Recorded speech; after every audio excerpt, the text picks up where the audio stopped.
My phone buzzed once. Just one vibration. When I opened it, my wife had sent me a single line that split my life clean in half. "You are not coming with us to Europe. My mother wants this to be a family vacation only." I stared at that message in the same house I paid for, standing beside the suitcases I packed for a trip I planned after sinking $700,000 of my father's inheritance into her failing business to keep her dream alive. And in that moment, between the taste of burnt coffee and the sound of their Uber pulling away, I realized they didn't forget me. They removed me. So I did the one thing none of them ever imagined I would do. I sold the entire engine of her company, and I rented out the house they came home to. My name is Riven, and this is how I stopped being the extra in my own life. I'm about to share something heavy, something I never thought I'd say out loud. But before I do, can you just say hi in the comments or tell me where you're watching from? It helps to know someone's out there listening.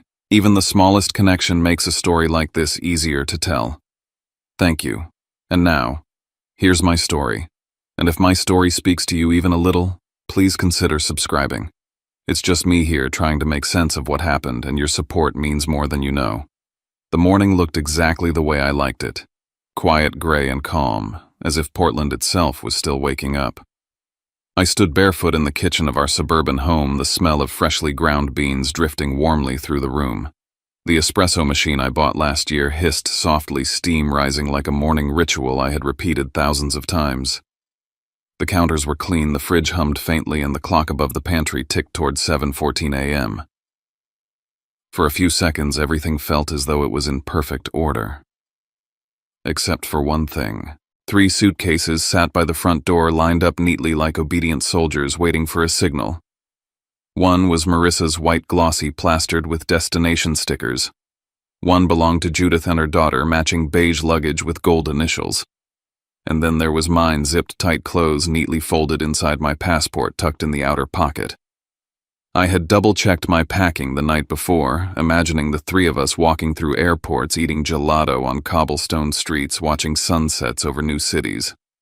This was supposed to be our trip. A celebration.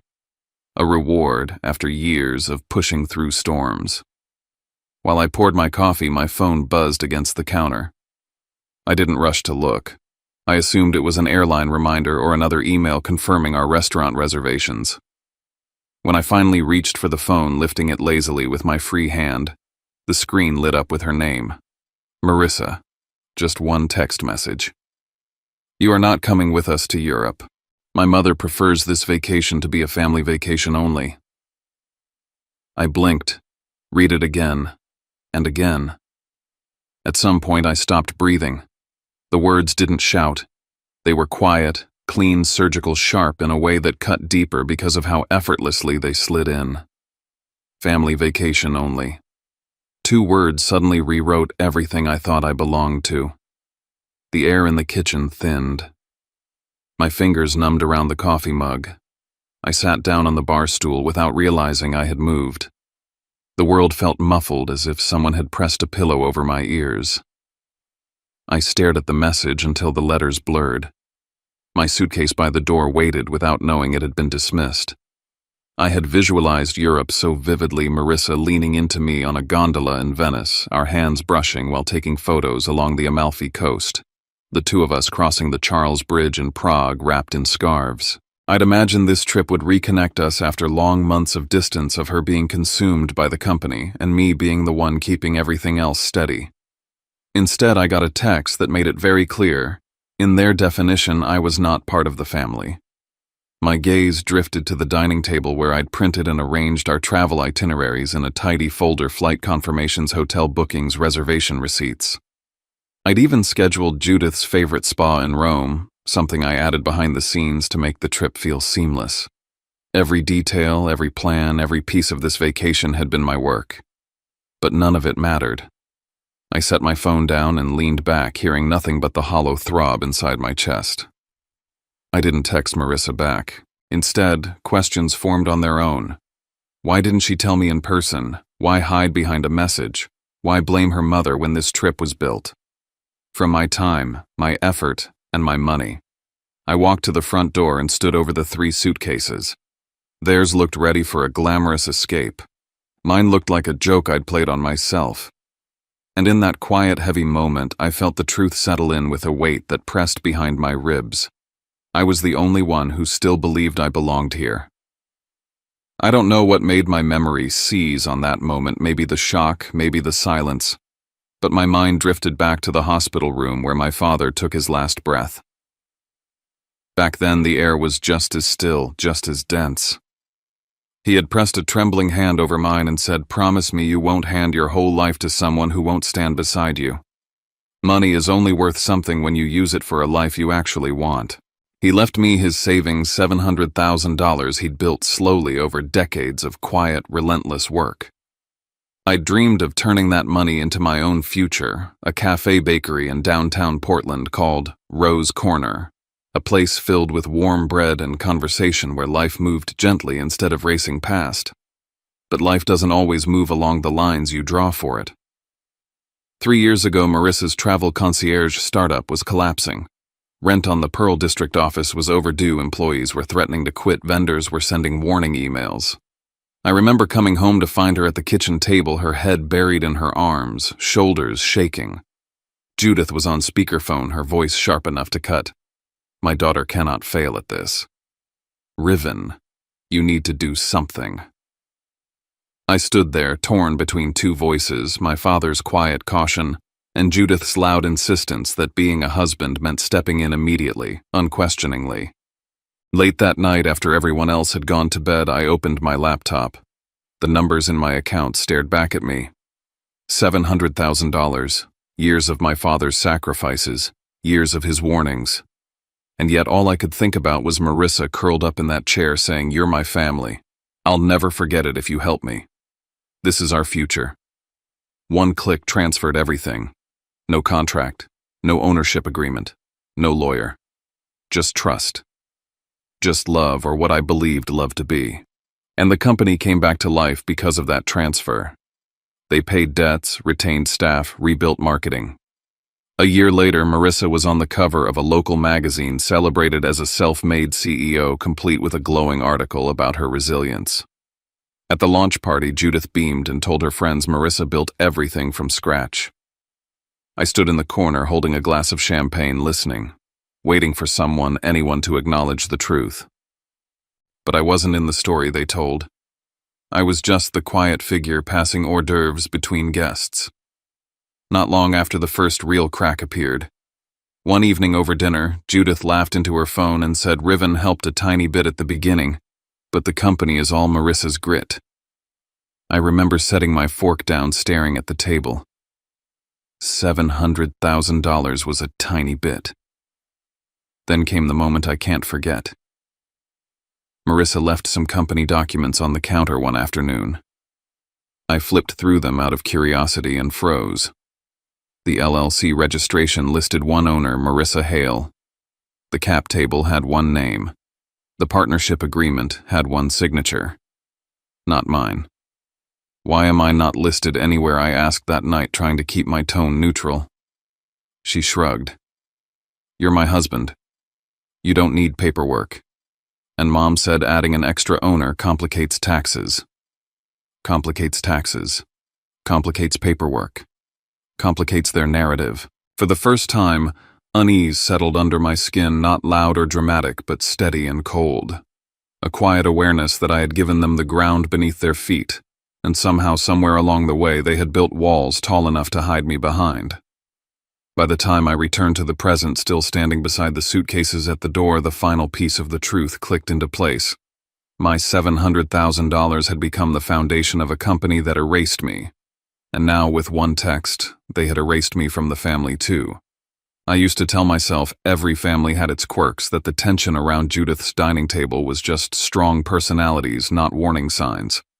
But looking back, the signs had been there all along, loud and clear in ways I chose to ignore. I still remember last Thanksgiving. The house was full, the table heavy with food Judith insisted on cooking, even though she criticized everyone else's kitchen. She raised a glass and announced how proud she was of Marissa painting her as a one-woman empire. When I chimed in about potential expansion into experience-based travel, Judith didn't even let me finish. Riven talks too much, she said lightly, as if it were a joke. Men should focus on real money, not little hobbies. The table laughed. Marissa smiled and changed the subject. She didn't touch my knee under the table, didn't give me a look that said, "I've got you." She just moved on, and I felt something in me dim a little. I didn't push back. I swallowed it, convincing myself it wasn't worth ruining the holiday. The same pattern bled into travel planning. When I first suggested Europe, everyone acted thrilled. Judith even told me she was impressed by my itinerary draft. They added me to a group chat so logistics could flow easily, but over time the chat went quiet. Marissa would glance at her phone and smile at something, yet my notifications stayed still. When I asked about hotel confirmations, she said Mom wants to pick. She has better taste. When I asked about flights, she said, "We'll handle it. You don't need to worry." What I didn't realize was that they weren't just planning the trip without me, they were planning how to remove me. One night, Lennox slid a phone across the table at the bar, his eyes steady. "You need to see this," he said. I picked it up and froze. It was a screenshot of a group chat named Hale Family, Europe Trip. Members Judith, Marissa, her sister, no me. Thread after thread filled the screen. Hotel options, outfit coordination, spa bookings. Comments like, "Finally, a real family trip, and it'll be nice not having extra noise." The message that burned the most came from Judith. "We'll tell Riven last minute if needed. He'll understand it's a Hale thing." And Marissa replied, "He might be hurt, but he'll get over it. He always does." I handed the phone back carefully as though it were something fragile. My chest felt both hollow and tight. For the first time, the truth wasn't wrapped in politeness or excuses. It was written plainly in the words they never expected me to see. But the betrayal didn't stop with the trip. Later that night, unable to sleep, I opened old emails and contracts for the company documents I had stored without thinking much of them. Slowly, a pattern emerged. Payment gateways, CRM tools, domain registration, even the hosting plan for the website, they were all under my name. They relied on my credit when Marissa's scores were too low. The business engine that kept her company running was built on my identity, my accounts, my money. And yet the story they told the world erased me completely. The more I pieced together, the more I felt something shifting inside. Not anger, not yet. More like clarity. Instead of asking myself what I'd done wrong, I started asking why I had let myself be treated this way for so long. Why I'd allowed them to define my worth while standing on what I had built. I read Marissa's text again, family vacation only, and for the first time it didn't make me feel small. It made me aware. There is a difference between being excluded and finally seeing the truth behind the exclusion. For years I accepted the crumbs of belonging. Now I finally saw the table for what it was, and who it was never set for. That night, after they left for Europe without a single word to my face, the house felt unnervingly silent. I lay in the dark, staring at the ceiling, listening to the faint thrum of the heater and the emptiness of a space that no longer felt like home. I heard the wheels of their suitcases roll across the driveway hours earlier, heard the car doors shut, and then nothing. Not a knock on my door, not a goodbye, not even a courtesy explanation. The phone lay face down on the nightstand. Midnight glowed on the clock, mocking the idea that sleep might be possible. I didn't cry. My eyes were dry, almost painfully so. Instead, my mind replayed everything: the $700,000, the hidden group chat, the text message that dismissed me like an afterthought. For years, I had made excuses for them. But lying there, I realized I had been cushioning their choices with my silence. The thought came slowly, but deliberately. Maybe the real question wasn't what I had done wrong, but why I kept convincing myself their behavior was normal. By morning, something inside me felt different, tired but clear. Instead of calling Marissa or sending a long message demanding an explanation, I brewed coffee, opened my laptop, and typed "Family Law Attorney Portland." Then, after a moment of hesitation, I typed another name: Celine Carter. The attorney Lennox once mentioned in passing, the one who had a reputation for dismantling manipulative financial arrangements inside marriages.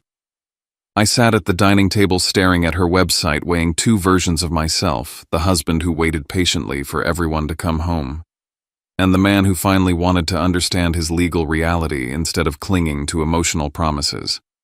So I called Lennox first. He picked up almost instantly, as if he'd been expecting it. I told him everything, the message, the group chat he'd shown me, the years of supporting the company without a name anywhere on the paperwork.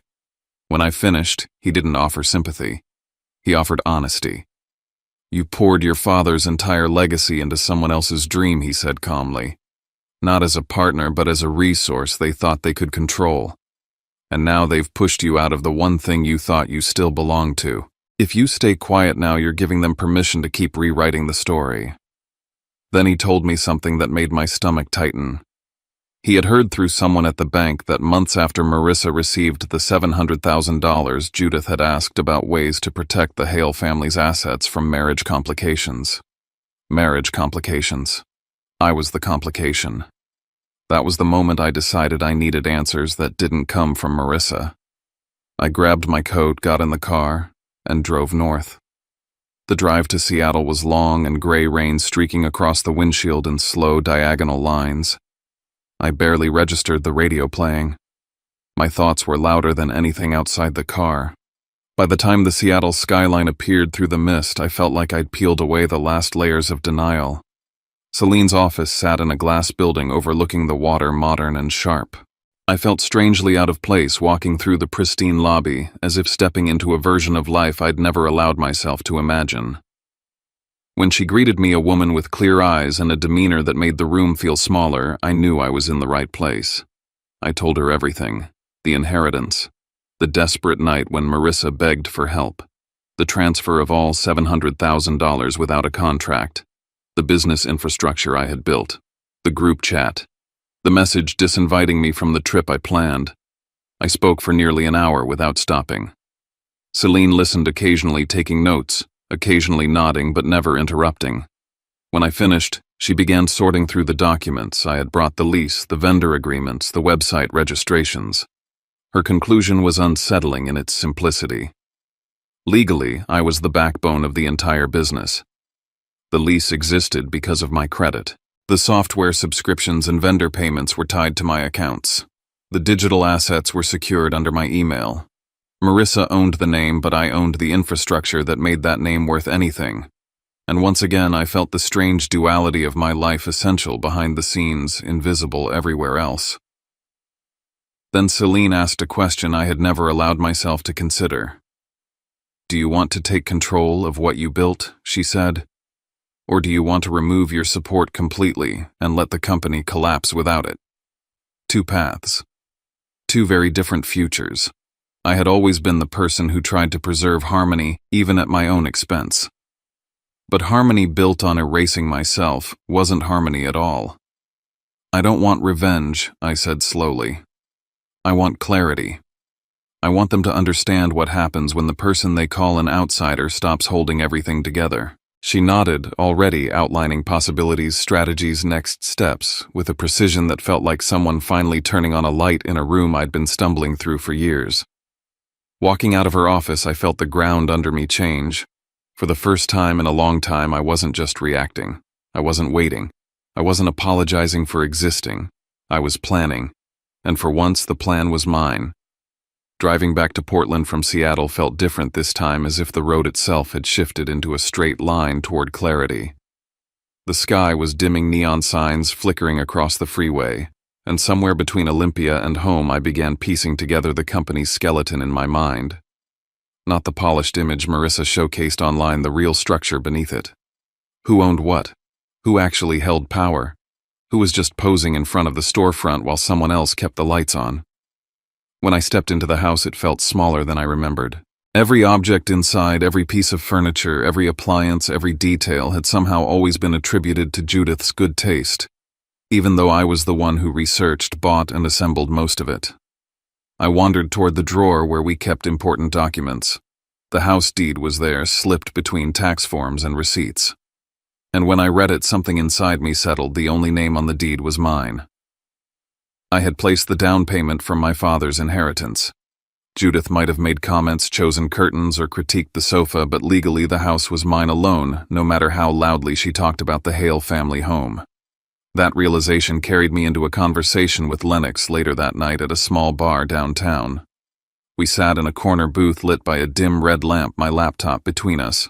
I told him everything Celine had revealed, that behind all the branding and curated photos, I was the legal backbone of the company. He didn't react with shock. He simply nodded and said, "Then stop trying to get fairness by asking for it. Pull the plug. Let reality settle itself." We started drafting a plan right there. First, we listed all the systems tied to my accounts, payment processors, the booking dashboard, vendor contracts, software subscriptions. Then we mapped out the steps needed to shift my name off debts while retaining control over assets.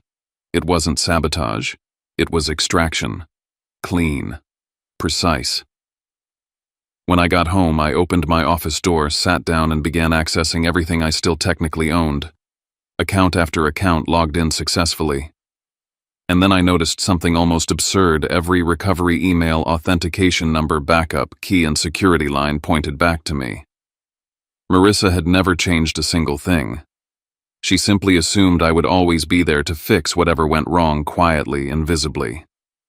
It was strangely liberating to realize they had built their future on the assumption that I would stay frozen in place forever.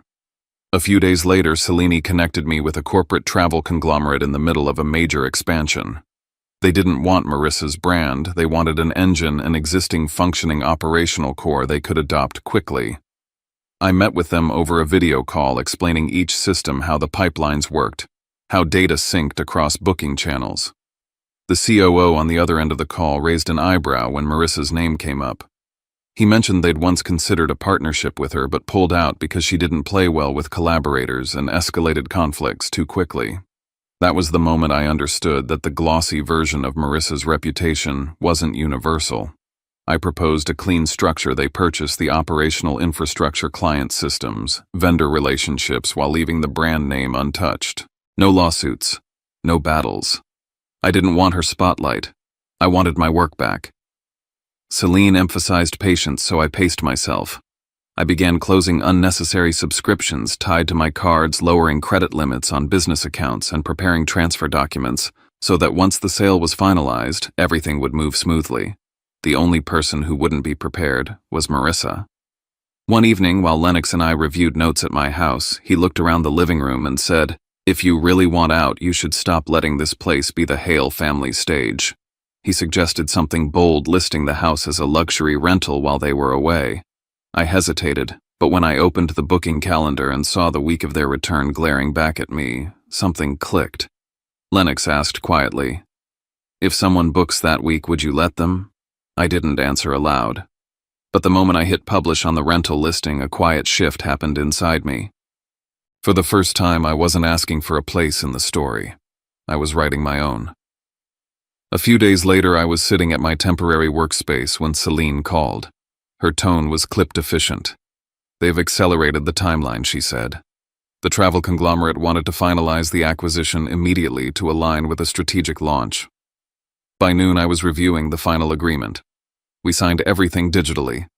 I transferred domain rights, vendor relationships, and operational systems over to the new owners. They wired the payment directly into my account. Moments later, another notification appeared. Marissa had paid for a high-end dinner in Venice on the secondary card linked to my personal account. I stared at the notification for a long moment, not with anger, but with an odd sort of calm. She had no idea that the invisible support beneath her life had already changed hands. Meanwhile, the rental listing for my house blew up. A tech startup team from San Diego messaged me. They wanted the entire week that perfectly overlapped with the Hale family's planned return. They needed space for a networking retreat, requested access to the backyard and grill. I replied simply, as long as they respected the property, they could treat the house as their own. We signed the rental agreement within hours. Afterward, I packed only essentials into a few boxes, books. I loved the espresso gear, some of my father's things. I rented a minimalist apartment downtown overlooking the river. Moving felt strangely light, as if I'd been carrying a house-sized weight on my shoulders without realizing it. While packing, I found an old handwritten letter from my father tucked inside a dusty folder. His words felt eerily timed. "Life isn't about being the support beam under someone else's tower. You deserve to stand in the center of your own story." That letter settled any lingering guilt. On the first night the startup team arrived, I handed them the keys and walked through the house with them. They treated the space with more warmth and intention in an hour than Judith ever had in years. Later, Lennox and I drove past the street. The house was lit up, laughter spilling from the patio, music drifting into the cool evening air. It looked alive for the first time, not staged for Hale family optics. Then my phone buzzed again. Another bank alert. A private car service in Prague. Spa charges. More luxury expenses, all pulled from the same card Marissa hadn't realized was no longer guaranteed. I opened the banking app and quietly tapped Disable Card. Then I disabled the secondary line. Then the third. It took less than 30 seconds. Years of enabling undone with a few taps. That night, while sipping coffee in my new apartment, I checked social media out of habit. Marissa's sister had posted a story, heading home early. Can't wait to sleep in our bed again, accompanied by a boarding pass for a flight arriving 2 days ahead of schedule. I glanced at the rental calendar. The startup team had paid for and legally secured the house for that entire week. Lennox called. So he asked, "Are you going to warn the tenants or warn them?" I took a long breath. "I'm not warning anyone," I said. Everyone made their choices. The tenants booked the house legally. They're allowed to be there. And if Marissa and Judith chose to fly home early, then they'll arrive to whatever their choices bring them. For once, I wasn't responsible for protecting them from consequences. I wasn't cleaning up messes. I wasn't smoothing things over. I wasn't the buffer that made their lives conflict-free. I sat by the window of my new apartment, looking out over the quiet lights of downtown Portland, and understood that the impact was coming, not because I forced it, but because I finally stepped out of the way. The next chapter of my life was already waiting, and this time I would be the one walking through the door, not standing outside it. I was wiping down the espresso machine in my new apartment when my phone lit up. Lennox sent a single screenshot, Marissa's sister filming her suitcase on the baggage carousel with the words, "Back in Portland, finally." I stared at it for a moment, then at the clock. They'd be at the old house in about 30 minutes. The house they still believed was waiting for them. The house that on paper was now a short-term rental occupied by 7 tech founders. But something had changed in me. Instead of panic, I felt an odd steadiness, a clarity, as if I had finally stopped running behind them begging to be acknowledged and had taken my first step back into my own life. Lennox and I drove to the neighborhood and parked on the corner. Lights glowed through the windows. Laughter rose from the porch. Someone dragged a cooler across the driveway. For the first time in years, the house looked alive, not posed, not curated, not staged for Judith's bragging rights. Alive. "You okay?" Lennox asked quietly. For once I said, "I think I am." A black SUV pulled up. The Hale family spilled out, Judith first, in a silk travel set, sunglasses still on despite the cloudy evening. Marissa behind her, tired but holding herself stiffly. Her sister filming until she realized strangers were lounging on the porch drinking beer. 3 identical expressions froze on their faces, confusion melting into offense. Judith stomped up the steps. "What is happening? Why are there strangers in my daughter's home?" The lead renter, Kenny, came out holding a printed copy of the lease. "We rented this place for the week from a man named Riven Rowe." Marissa blinked hard. "No, that's impossible. This is our house." Kenny calmly tilted his phone toward her booking confirmation, my name, the rental dates, his deposit receipt. Her sister's eyes darted to the entryway, no shoes of mine lined up by the door, no familiar coats hanging on the rack. Nothing of me remained. "Where's Riven?" she asked. I stepped out of Lennox's car and walked toward them, not rushing, not apologizing. Marissa's face flickered with relief. Old instincts, assuming I'd smooth everything over for them. But I stopped at the sidewalk. "There's no mistake," I said. "The house is legally rented. They have full rights until their checkout date." Judith spun toward me, furious. "You can't, this is outrageous." Kenny lifted a hand. "Ma'am, if you try to enter, we'll have to call the police. This is a legal rental." For years, Judith had commanded every space she walked into. Now a stranger, not me, was blocking her at the door. And for once, I didn't feel small watching her rage. I felt free. I pulled a folder from my jacket and handed it to Marissa. "Read this." Inside the transfer documents, the sale confirmation, the legality of every system I once maintained. Her eyes scanned the pages quickly. Color drained from her face. Judith grabbed the papers, flipping through them like she expected the text to rearrange itself into something less catastrophic. The entire operational infrastructure, I said evenly, has been sold. You still have the brand name if you want it, but that name no longer runs anything. Marissa's voice wavered. You sold my company, I met her eyes. You built the front. I built the foundation. And then you removed me from the definition of family with one text message. Don't act surprised that I stopped holding up your house when you told me I didn't belong in it. Judith tried to talk over me, but I held firm. You wanted a family-only vacation, I said softly. I'm simply honoring the role you assigned me, an outsider. Then I handed them the rental contract. For the next 4 days, this isn't your home. Judith pushed forward, but Kenny stepped in firm. Ma'am, please don't trespass. They weren't used to being told no, and they certainly weren't used to being told no by someone besides me. I turned away, and for the first time since marrying into that family, I didn't feel like I was walking away from something. I felt like I was walking back toward myself. The next morning, my phone overflowed, calls, voicemails, emails, all demanding my attention. Marissa's messages were desperate. Please, Riven, answer. We can fix this. You're taking things too far. Judith sent 2 emails within minutes of each other, one threatening legal action, the next begging for a reasonable family discussion. Her sister texted a long paragraph claiming none of this was intentional, that I had misread everything. I didn't reply. I forwarded everything to Celine. Let the law handle what emotions had distorted for too long. That week, I drove to Seattle again to sign formal separation papers. Celine showed me a memo from the travel conglomerate, a full assessment of why they wanted only the infrastructure, not the leadership. High emotional volatility, reactive decision-making, strained relationships with partners. They had seen what I refused to see. Love had blinded me to it. Business saw it instantly. Back in Portland, the renters checked out, leaving the house cleaner than when they arrived. A few potted plants, a thank you note on the counter. I stood in the doorway of the place I once imagined raising children in, and felt nothing pulling me back. I hired a property management firm and turned the house into a long-term rental.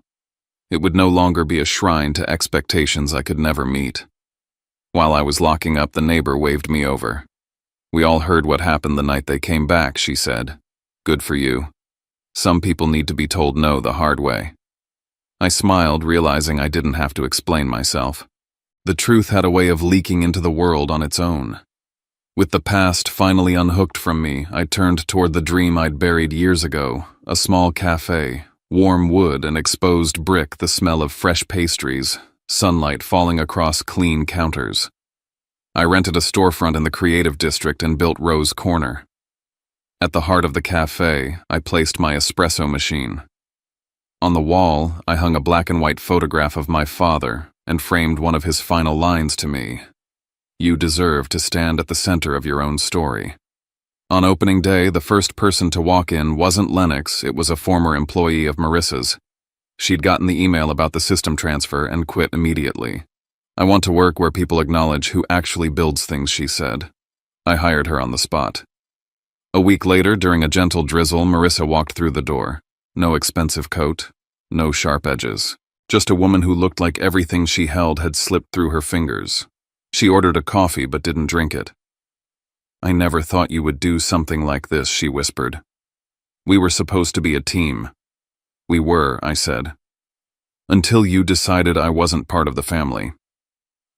She insisted she only wanted a break, that she needed space from stress, that she never intended for things to go this far. I listened without interrupting. I owed her that much. But when she finally asked, "Can we start over?" I answered honestly, I didn't walk away to punish you. I walked away to stop losing myself. Some things break so quietly you don't notice until it's too late. And we can't rebuild from pieces we never acknowledged. She looked at my father's photo, then said something that surprised me. Mom told me never to put your name on anything. She said men can run off with half of everything. I listened to her instead of trusting you. The words hit harder than anger ever could. I'm not taking anything that's yours, I said. I'm taking back what was mine. She wiped her eyes, nodded, and left. She didn't look back. That night, Lennox stopped by. You look different, he said. I feel different. I looked around my cafe, the warm lights, the quiet hum, the small space built with my hands and my choices. I lost money, years, illusions, I said. But I stopped losing myself. That's worth more than anything I gave up. I closed the shop, turned off the lights, and stepped into the calm Portland night. For the first time in a long time, I wasn't heading back to a life where I was an accessory to someone else's story. I was heading home to mine.